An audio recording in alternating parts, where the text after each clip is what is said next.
हरियाणा रेवाड़ी से। रेवाड़ी में मतदान की धीमी गति पर केंद्रीय मंत्री राव इंद्रजीत सिंह ने कहा, बाजरे की कटाई के कारण लोग खेतों में कर रहे हैं कार्य। खाना खाने जब आएंगे घर तो करेंगे मतदान, तब बढ़ेगा मतदान प्रतिशत। कांग्रेस में कौन मुख्यमंत्री बनेगा इसके सवाल पर कहा, ये कांग्रेस का है आंतरिक मामला है। कई दावेदारों में कौन मुख्यमंत्री बनेगा ये कांग्रेस करेगी तय। वैसे कांग्रेस को नहीं मिलेगा बहुमत। अशोक तंवर द्वारा वापस कांग्रेस में जाने पर तंज कसते हुए कहा, दल बदलू है अशोक तंवर। पिछले 5 वर्षों में बदल चुके हैं 4 दल। अशोक तंवर के कांग्रेस में जाने से दलित वोटों पर नहीं पड़ेगा कोई प्रभाव। अशोक तंवर हर वर्ष बदलते हैं पार्टी। अटेली में आरती की जीत पर कहा, पूरे आत्मविश्वास के साथ कह सकता हूं कि आरती करेगी जीत दर्ज। जेजेपी द्वारा बीजेपी के चुनाव के बाद डूबने के बयान पर कहा, मतगणना के बाद पता चल जाएगा कि कौन डूब रहा है। जेजेपी ने 5 वर्ष भोगा है सत्ता सुख, तीसरी बार बनेगी भाजपा की सरकार। रामपुरा गांव में किया मतदान। इस मौके पर रामपुरा सरपंच नरेश उर्फ नर्रू रहे मौजूद।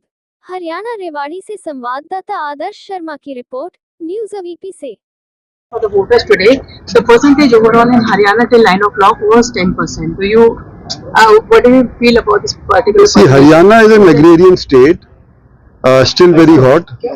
There is bajre ki katai going on, so people go into the fields in the early morning, and they wait for it to become a little hotter. When they come back home, have something to eat, and then they come and vote. So the voting percentage will pick up as time progresses. So Congress party is claiming that they will form the government this time in Haryana, sir. So are we.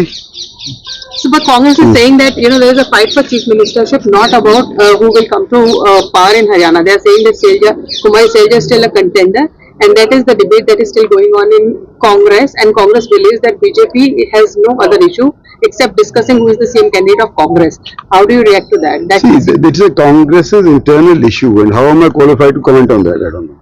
So also Ashok Tawar has gone back to Congress. What do you make of it? Ashok Tawar has gone back to Congress because BJP was saying that Dalits were disrespected in Congress.